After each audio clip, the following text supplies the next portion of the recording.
Welcome back for another pen talk. Thanks for tuning in.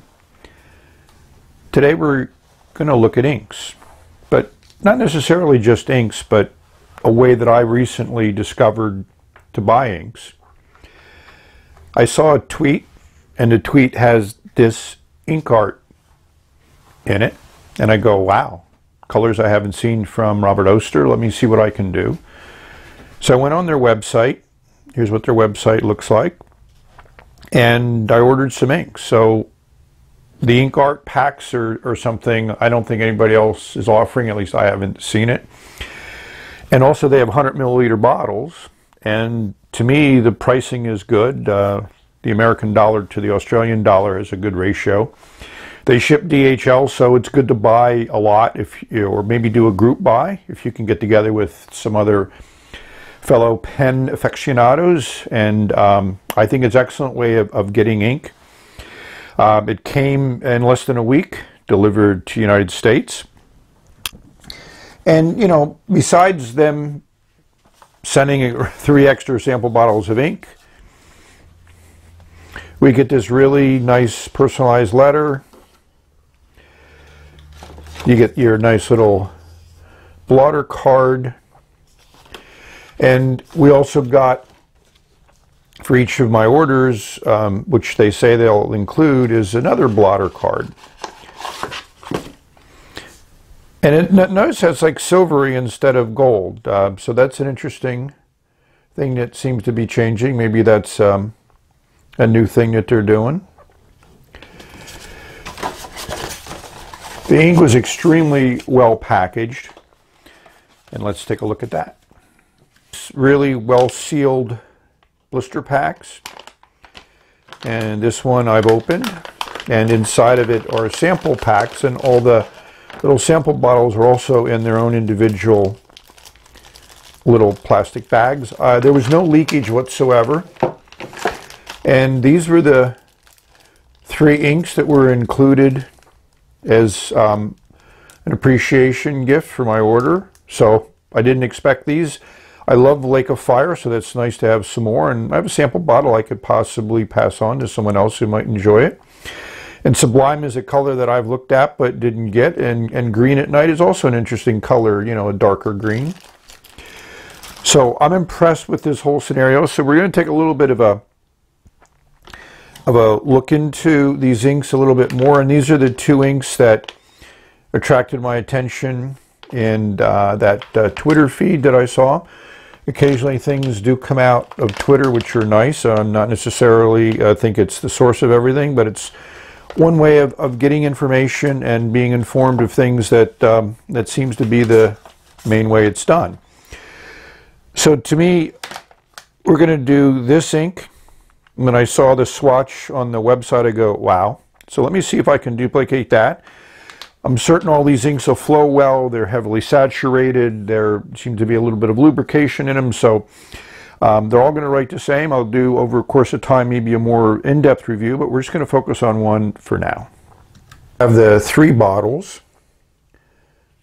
The one in the middle is the one we're probably all more familiar with. I have a number of these. I bought them through various retailers. Also bought them at pen shows. It's your 50 milliliter bottle. Here's your 15 milliliter bottle, which I haven't seen before, and your 100 milliliter bottle, which I also haven't seen before. So, you know, that's the comparison. It's all plastic caps and bottles, and I have to admit that I think their packaging is excellent. I've never had any leakages. I've never had any caps that I can't get off. So I think this works very, very well, very practical, and also holds the ink that you love. On the website, the sample for the Soda Pop Blue shows an amazing red shimmer. I have no idea how they did that. Here's my color pack. So I write this with a glass pen. Do a little smear test here. This is a Q-tip. And this is put on with a spatula.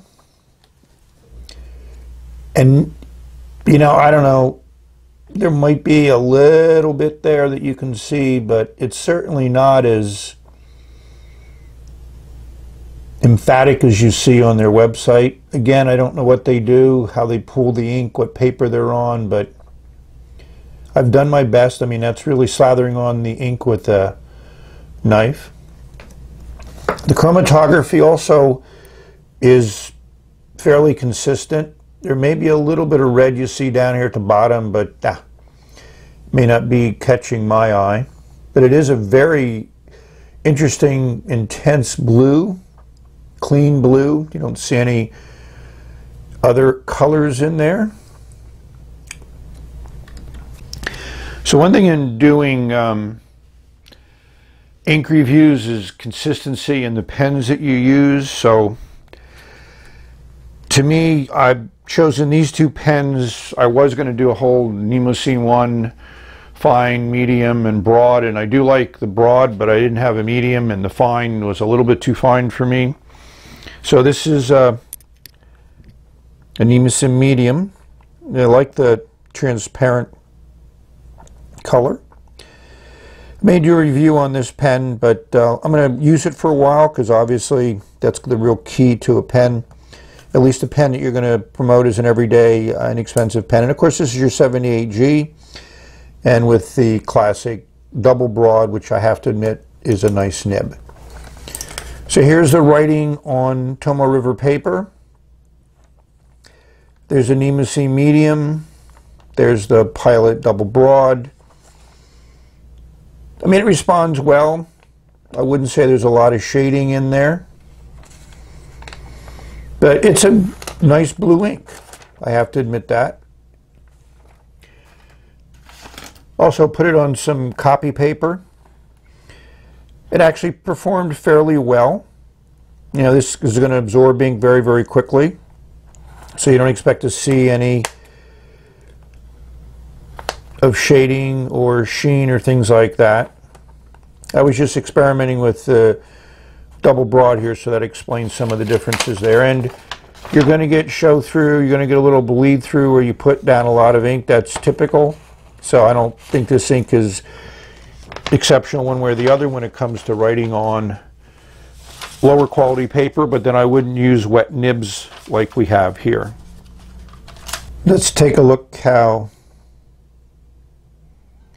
the ink looks writing.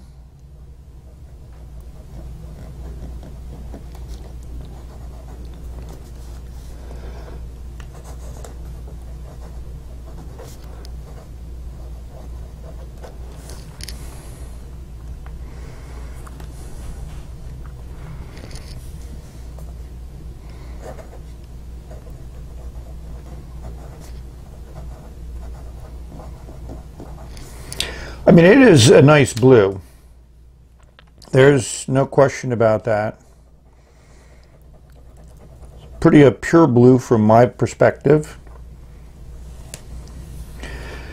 This is on Fabriano paper, so it dries pretty well. I haven't really shown you. This is the description. Equiva is pretty much the trade name. I mostly get mine on Amazon, but I'm certain there are other places that might have that ink, have that paper, sorry. The ink is the review, the paper is just what we're putting the ink on. I mean, it's a great flow. This medium nib is pretty much on the wide side of medium, which is nice. I like it. I like the amount of ink that it lays down. You're not going to get any flex out of this. You can see how the ink pools at the end of the strokes, but you know, we're not getting any of that shimmer or sheen. I don't know how they accomplish that. I'll experiment a little bit and see what I can do. Now for another nib that I expected to, at least if the medium didn't do it, this one should do it. So your 78G double broad, and you can see that's about a 1.5 there, I would say, maybe even more. Yeah, it's your standard Pilot feed on the other side. The flow seems to be good. You know, I put this nib on some of my Chinese pens, and I've been happy with it. You know, this and the Plumix nibs, which is a little bit less. It's more like a 1.0 or, you know, stub. But what's really nice is you get a very thin horizontal line, and your vertical line can be quite thick. So that's an incredible variation from a pen that costs less than 20 bucks, depending upon where you buy it. It's the first red one I have, and I have to admit it's a nice color. Of course, we know that this pen has now been mimicked by the Chinese, but they don't give you any of the nib variations that you can get from Pilot. So that's what's nice. And as you don't put as much angle on it, you got to be more careful. But, you know, the ink is blue, but I'm certainly not getting any sheen. So I've put the ink on Toma River paper as thickly as I can. So this is after about a half an hour. As you can see, there's still some pooled ink that hasn't dried yet. So it's not a dry sheen, it's actually a wet sheen. So we'll see how this looks after a little bit longer period of time. I do see some of that red sheen on this corner right there. Got to catch the light right to actually bring it out, but it is there. So it is possible to bring out that sheen, but certainly I don't think it's going to happen with normal everyday writing, but it is there. Water resistant, so this is on Toma River paper. It's dried for about an hour, so we're going to drop some water on this. As you can see, it's lifting up pretty much immediately. We'll let that set for a few minutes and then wipe it off and see how it looks.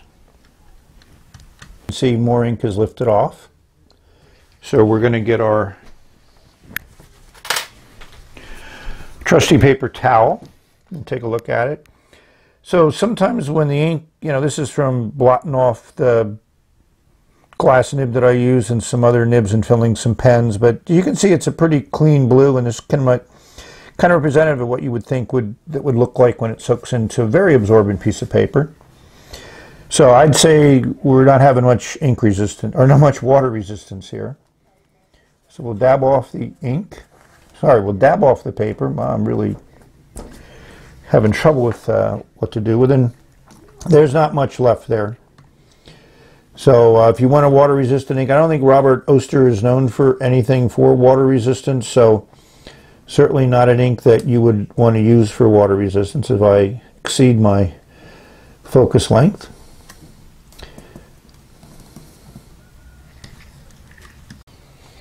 Well, one last visit at these patches I put down, and yes, you can see some red sheen there. But again, as I mentioned before, not something you would normally get with writing with a fountain pen, but I guess as it's ink art for certain types of applications, that could work. Enjoyed this review of an ink that has some interesting properties under the right conditions. Would I buy this ink again? If I needed a blue, yes, but I got 100 milliliters, so this will probably last me for a long time. You know, and I did see the red sheen. It took a lot of effort to accomplish it, but it is there. So let me know if you've ever seen the sheen that sometimes is possible with the Robert Oster inks or other inks, you know. And to me, it's a kind of a subtle property, and it wouldn't influence my desire to buy another ink based on the potential for sheen. So thank you for watching.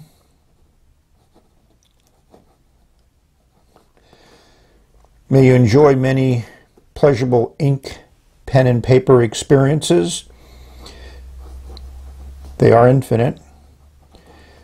Enjoy writing. Enjoy your day. Till later. Bye.